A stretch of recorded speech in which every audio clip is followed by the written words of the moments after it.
Hello students, learn with कोमल इयत्ता 10वी मराठी अक्षर भारती या पुस्तकातील कविता क्रमांक 13 हिरवगार झाडासारखं. या कवितेचे कवी आहेत जॉर्ज लोपिस. बघा, यांनी आपल्याला काय सांगितलेलं आहे की झाडांची सहनशीलता, दातृत्व, सहकार्याची वृत्ती, कठीण प्रसंगातही घट्ट पाय रोवून राहण्याची वृत्ती इत्यादीचं वर्णन या कवितेत केलेलं आहे. त्याचप्रमाणे आनंदी जीवन जगण्यासाठी हे सर्व गुण आपल्या अंगी बाणवावेत, झाडांसारखे हिरवेगार, ताजे, प्रफुल्लित राहावे असा संदेश आपल्याला प्रस्तुत कवितेत दिलेला आहे.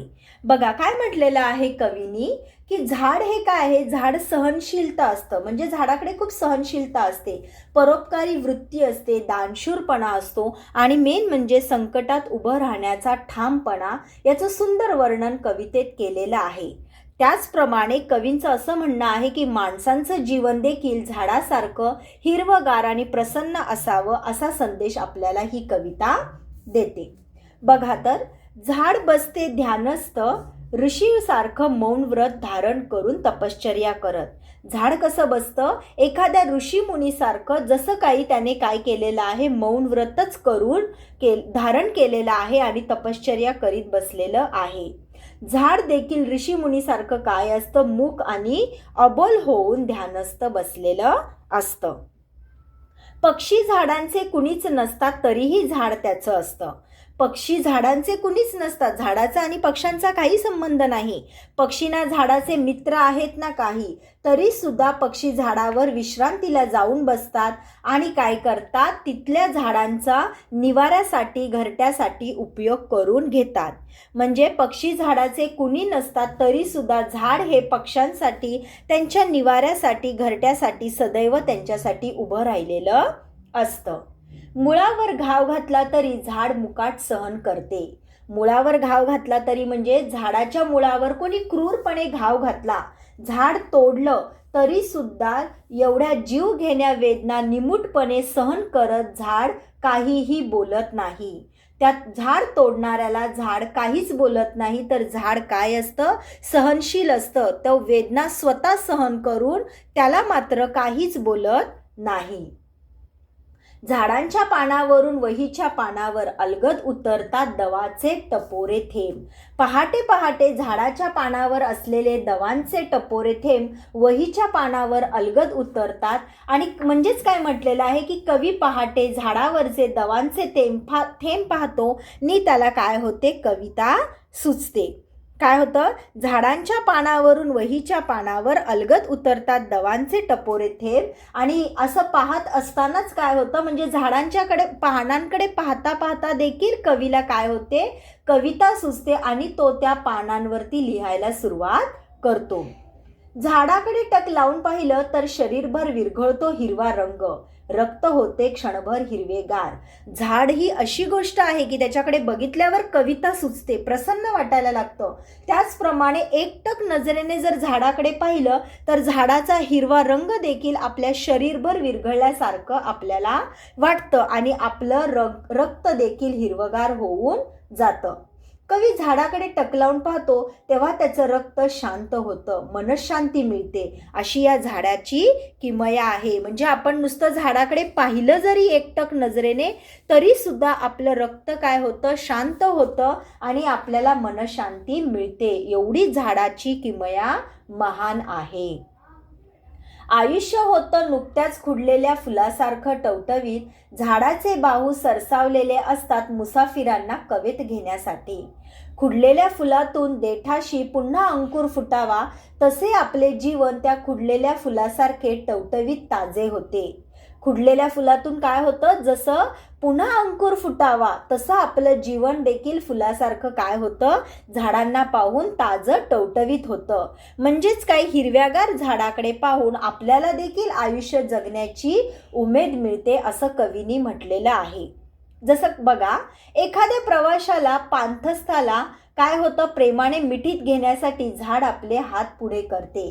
वणवण फिरणाऱ्याला झाड आश्रय देऊन दिलासा देते. म्हणजेच एखादा प्रवासी काय झालेला आहे, खूप उन्हात चाललेला आहे, कंटाळला आहे आणि आता त्याला विश्रांती घ्यायची आहे, तर त्याच्या देखील मदतीला कोण येतं? झाड येतं. कारण माणूस काय करू शकतो? एखादा व्यक्ती त्या झाडाखाली जाऊन आश्रय घेऊ शकतो. झाड त्याला काहीच बोलणार नाही. पानझडीनंतर झाडं पुन्हा नवीन वस्त्र धारण करतं, नव्या नवरीसारखं. पानझडीनंतर झाड काय करतं? पानझडीनंतर एक मोसम असतो जेव्हा पानगळी होते, म्हणजे पानं गळून जातात, पानं झडून जातात. तरी देखील नवीन काय होते? झाडाला पुन्हा पालवी फुटते आणि इवली इवलीशी जी गोजिरी ताजी पानं असतात ती जन्माला येतात.